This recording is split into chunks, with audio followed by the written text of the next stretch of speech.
Everything is about people. Je répète, everything is about people. Ça veut dire que tout, c'est les autres. Je ne sais pas comment le traduire. Bon, quoi qu'il en soit, everything is about people. Je ne sais pas exactement comment traduire mot pour mot en français, mais ce que je veux dire en gros, c'est quoi? C'est que les personnes, ce sont les personnes dans ta vie qui font tout. Voilà, c'est capital, c'est important, il faut le comprendre. Tout, c'est ça. Ce sont les personnes qui sont autour de toi. Tu dois apprendre à t'entourer, à savoir t'entourer pour réussir dans ta vie. Parce que ta réussite ne dépend pas seulement du fait que tu sois quelqu'un de motivé, que tu sois quelqu'un d'intelligent, que tu sois quelqu'un de proactif, que tu sois quelqu'un qui ne procrastine pas. Ta réussite ne dépend pas seulement de toi, contrairement à ce que tu pourrais penser. Certes, une grande partie, c'est toi. Environ 80%, 90%, c'est toi. Ta proactivité, le fait que tu passes à l'action, le fait que, voilà, tes connaissances et autres. Mais tu dois savoir qu'il y a aussi beaucoup, d'une part, qui est aussi en fonction des personnes qui t'entourent. Parce que everything is about people. Si tu veux pouvoir réussir dans ta vie professionnelle, dans ta vie personnelle, ta vie privée, ta vie familiale, ta vie, peu importe ce que tu vas faire dans ta vie, peu importe si tu veux juste réussir, tu dois savoir t'entourer. Et t'entourer des bonnes personnes. Parce que les bonnes personnes sont capitales. Les bonnes personnes sont la clé de ta vie. Les bonnes personnes sont la clé de ta réussite. Les bonnes personnes sont la clé. Period. Point final. Les bonnes personnes sont la clé. Une fois que tu as compris que les bonnes personnes sont la clé, tu choisis ton environnement, tu choisis les personnes de ta vie en fonction de cela. Tu fais donc attention, tu ne laisses pas rentrer tout le monde dans ta vie, mais tu restes focus à choisir les personnes qu'il faut pour toi, ces personnes-là qui vont te porter, que toi aussi tu vas porter, mais qui vont te porter, qui vont te permettre d'atteindre tes objectifs, qui vont te permettre de réussir dans ta vie. Je prends un exemple, par exemple, tu es un entrepreneur. Un entrepreneur, si tu es entrepreneur, tu ne peux rien faire seul. Dans tous les cas, comprenez-le, hein, vous ne pouvez rien faire dans la vie seul.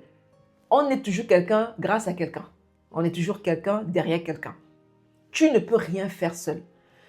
Tu es entrepreneur, à un moment donné, tu vas devoir t'entourer des personnes qui vont t'aider, justement parce que tu ne pourras pas tout faire. Tu ne peux pas tout faire. Ah non, tu ne peux pas tout faire. Tu vas devoir, à un moment donné, t'entourer de freelance, par exemple. Dans tous les cas, il va te falloir des collaborateurs pour t'aider, en fonction du niveau où tu es dans ton business. Mais pour cela, il va falloir que tu choisisses les bonnes personnes. Parce que si tu choisis les mauvaises personnes dans ton business, par exemple, ces personnes-là vont capoter ton business. C'est-à-dire que toi, tu auras beau travailler, tu auras passé des nuits blanches à bosser pour ton business, à bosser pour ton projet, à faire ce qu'il y a à faire. Tu auras mis le maximum. Mais à cause d'une personne que tu auras mal choisie, par exemple le comptable, un freelance pour je ne sais pas, voilà, un collaborateur que tu auras choisi à cause d'une seule personne, elle peut faire tout capoter. Et je vais vous raconter l'histoire justement de mon père. Mon père était un grand entrepreneur. Alors mon père aujourd'hui il est à la retraite, hein. Il a pratiquement, il est dans la 70, voilà, 75, voilà.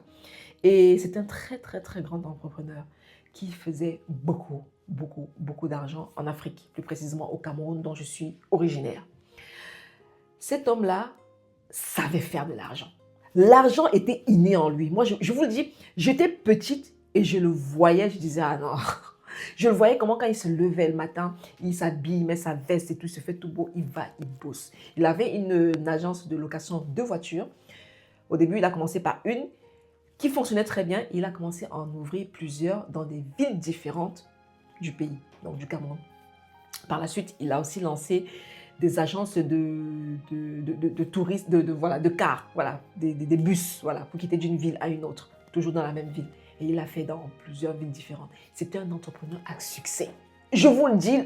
C'est-à-dire, pour moi, s'il y a un entrepreneur qui me fascine, ce n'est pas les entrepreneurs des réseaux sociaux.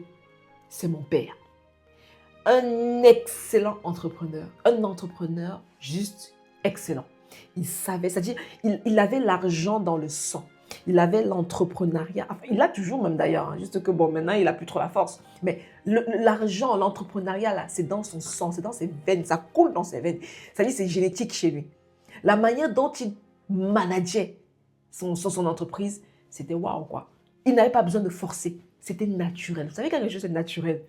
Il connaissait, c'est-à-dire, il savait ce qu'il faisait, il connaissait son boulot.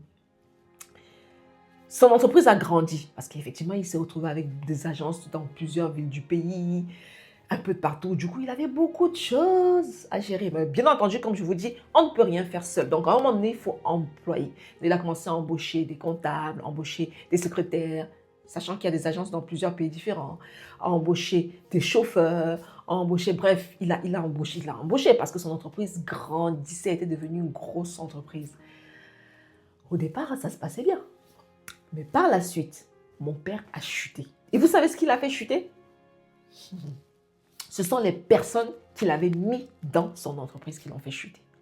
Alors, mon père avait beau être un entrepreneur extraordinaire. Il avait beau être quelqu'un qui sait gérer l'argent, qui sait manager une entreprise, qui sait peut-être même manager les personnes. Mais il avait fait une erreur, quelque chose qu'il ne connaissait pas et qu'il aurait dû peut-être se former, c'est de bien choisir son entourage. Parce qu'il se trouve que ces personnes qu'il a embauchées, chaque fois, au fur et à mesure du temps, commençaient à le voler. Alors, ils n'ont pas volé petit à petit, hein. C'était un peu, un peu, un peu, un peu, un peu, un peu. Et ce n'était pas une personne, c'était plusieurs personnes. Imaginez, vous avez une entreprise et vous avez énormément de personnes, plusieurs employés qui vous volent par-ci par-là, le comptable qui vous carotte, le comptable de là-bas qui carotte, le ceci qui carotte, le chauffeur qui carotte, un peu. Ben, à la fin, ben, il a chuté. Et ça, on l'a tous su que c'était son entourage qui l'a fait chuter. Et lui-même le sait. Vous voyez à quel point il est capital de bien choisir les personnes non seulement dans vos vies, hein, mais aussi dans votre business. Si vous choisissez mal, tous vos efforts que vous aurez mis, que vous aurez fait, toute votre sueur, tous vos nuits sans sommeil, tout cela sera vain. Parce que everything is about people. Tout, ce sont les personnes que vous choisissez. Tout, ce sont les personnes que vous mettez dans votre entreprise. Le comptable que vous embauchez. La secrétaire même que vous embauchez. Même la femme de ménage, celle même qui vient pour balayer le sol. Même celle qui fait le ménage, elle-même, elle est capitale. Vous choisissez mal, vous allez en payer les frais. Peut-être pas au bout d'un an ou 2 ans, mais au fil du temps, vous allez en payer les frais. C'est la raison pour laquelle je vous parle beaucoup de votre entourage, non seulement pour votre vie personnelle, votre vie privée, votre mental, pour tout, mais aussi pour votre business. Parce que je le vois beaucoup. J'ai eu à accompagner justement une dame entrepreneur qui a eu aussi ce souci où elle était mal entourée. Et du fait qu'elle était mal entourée, elle n'arrivait pas à débaucher ces personnes sous prétexte que c'était des membres de la famille. Ça aussi, c'est une autre erreur, hein, que d'embaucher des membres de la famille dans son business. Donc vraiment, entourez-vous bien. Rappelez-vous que vous devez savoir vous entourer si vous voulez pouvoir réussir votre vie, réussir votre business, réussir votre mariage, réussir, peu importe le projet que vous avez dans votre vie générale, vous devez savoir bien vous entourer. Si vous savez bien vous entourer, je vous garantis que vous allez réussir. Vous avez tout pour réussir et je dirais même que vous avez réussi. Parce que c'est capital, c'est la base. Les personnes dans vos vies sont la clé. Les personnes dans ton entreprise sont la clé. Parce que tu ne peux pas être partout en même temps. Tu ne peux pas tout faire, tu ne peux pas tout penser, tu ne peux pas, bref, tu as besoin de ces personnes. Donc, il est capital de t'entourer des bonnes personnes, des personnes stratégiques. Soyez stratège, s'il vous plaît.